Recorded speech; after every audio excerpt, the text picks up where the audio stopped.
आज फिरोजाबाद में आप पार्टी ने भाजपा पर निशाना साधते हुए कहा कि योगी सरकार को निकम्मी सरकार बताया।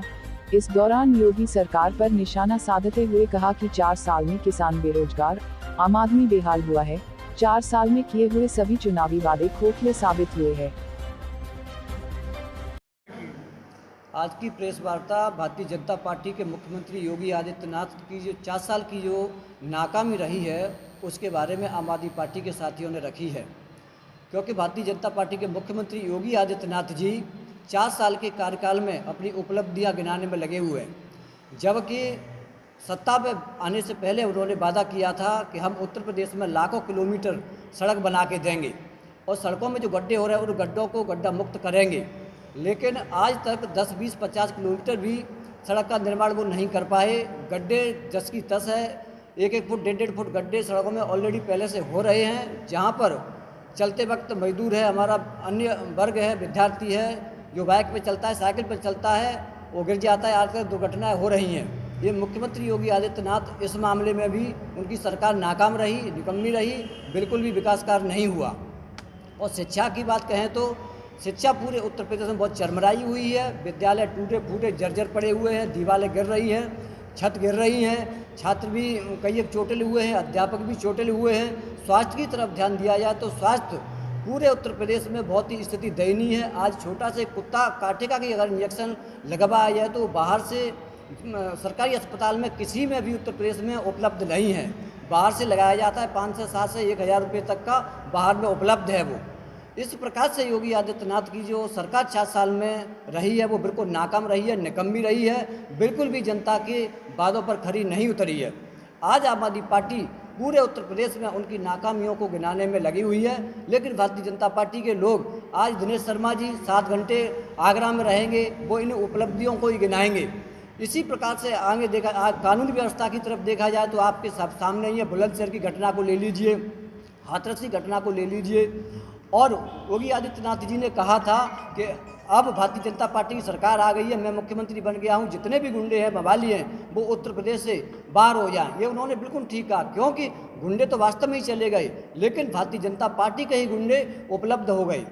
आज बेटी बचाओ बेटी पढ़ाओ का अभियान जो चलाया था भारतीय जनता पार्टी ने, तो वास्तव में ही बेटी बचाना है तो भारतीय जनता पार्टी के नेताओं से बचाना है, चाहे वो उन्नाव में कुलदीप सेंगर हो, चिन्मयानंद जैसे हो, त्रिपाठी जी हों, इनसे। आज बहन बेटी उत्तर प्रदेश में जाती है तो शाम को लौट के आए या ना आए या किस हालत में आए, ये कोई विश्वास नहीं, कोई भरोसा नहीं है। इस तरीके से उत्तर प्रदेश की सरकार जो 4 साल की नाकामी रही है उसको हम आपके सामने आपके माध्यम से जनता तक पहुँचाने का प्रयास कर रहे हैं। युवाओं की बात कही थी कि युवाओं को हम लाखों युवाओं को नौकरी देंगे, उनको काम देंगे, जो बेरोजगार घूम रहे हैं उनको रोजगार देंगे। आज मेरा विद्यार्थी, मेरा युवा साथी, जिसको देश की रीढ़ कहा जाता है, पूरे उत्तर प्रदेश में कॉलेज से डिग्री लेकर के विद्यालय से निकलता है, वो 5000, 4000, 6000 की नौकरी के दर भटकता है, लेकिन उसको कोई रोजगार नहीं, कोई काम नहीं, कोई नौकरी नहीं दे पा रही। योगी आदित्यनाथ की सरकार इस मामले में भी वो निकम्मी साबित हुई है। बिजली के मामले में बात की है तो उत्तर प्रदेश में बिजली का उत्पादन होता है, लेकिन पूरे देश की बात नहीं कर रहा हूँ मैं, पूरे विश्व में आज सबसे ज़्यादा महंगी है बिजली तो केवल उत्तर प्रदेश में ही महंगी है। जबकि योगी आदित्यनाथ जी ने भरोसा दिलाया था कि हम बिजली सस्ती देंगे, लेकिन इस पर भी खरे नहीं उतरे। किसानों की तरफ संकेत किया जाए, किसानों को वादा किया था कि किसानों की आय दोगुनी की जाएगी, लेकिन दोगुनी तो बहुत बड़ी बात है। उनकी जो पहले की आमदनी थी उसमें भी माइनस हो गई, उसमें भी बहुत बड़ी घटतौली हो गई, क्योंकि किसान को अपनी फसल का पूरी लागत नहीं मिल पा रही है, गन्ना किसानों का पूरा भुगतान नहीं हो पा रहा है, आलू किसान प्रताड़ित है। ऐसी स्थिति को लेकर के आज किसान आत्महत्या करने को मजबूर है। सैकड़ों नित्य प्रतिदिन किसान आत्महत्या करता है। वो क्यों करता है? भारतीय जनता पार्टी के क्रियाकलाप ऐसे हैं, इनकी कोई भी व्यवस्था ठीक नहीं है, केवल झूठ के पुलंदा साबित हुए हैं अब तक की सरकार में। ये अपनी सरकार को बहुत अच्छी तरीके से सराहना कर रहे हैं, अपने मुंह से अपनी तारीफ कर रहे हैं, और मैं महसूस कर रहा हूं, पूरी मेरी उत्तर प्रदेश की जनता महसूस कर रही है कि किस प्रकार के 4 साल का कार्यकाल जनता का बीता है। लूट, हत्या, अपहरण, जैसे मामले दिन पर दिन बढ़ते जा रहे हैं और बढ़ रहे हैं, इन पर बिल्कुल भी लगाम नहीं लगा पाई है उत्तर प्रदेश सरकार ने। मुख्यमंत्री योगी आदित्यनाथ की सरकार आज तक बिल्कुल निकम्मी और नाकाम साबित हुई है और इसलिए आम आदमी पार्टी आप सभी के माध्यम से इन सब उनकी नाकामियों को जनता के बीच पहुंचाना चाह रही है।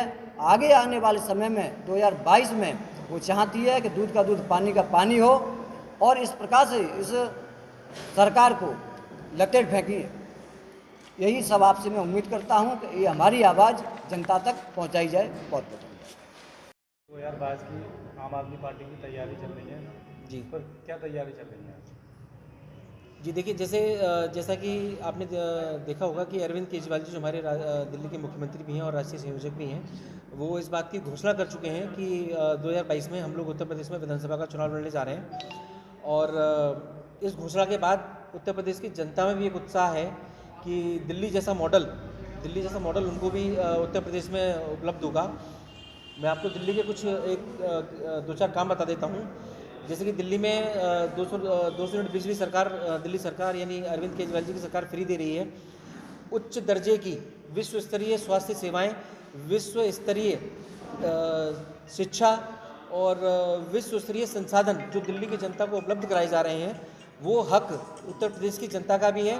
और उत्तर प्रदेश की जनता केवल पूरे देश में एक आम आदमी पार्टी और अरविंद केजरीवाल की तरफ निगाह लगा के बैठी है कि कब अरविंद जी उत्तर प्रदेश में आए और उनको दिल्ली जैसा मॉडल, दिल्ली जैसी सुविधाएं उत्तर प्रदेश में भी मिले।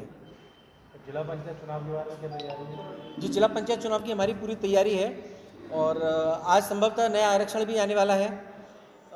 जैसे ही नया आरक्षण आता है उसके हिसाब से फिर हम लोग अपनी तैयारी कर रहे हैं और लगभग 33 वार्डों में हमारे पास संभावित प्रत्याशी हैं जिनको हम आरक्षण आने के बाद अपना क्रम से फाइनलाइज करके और आप लोगों को भी बताएंगे।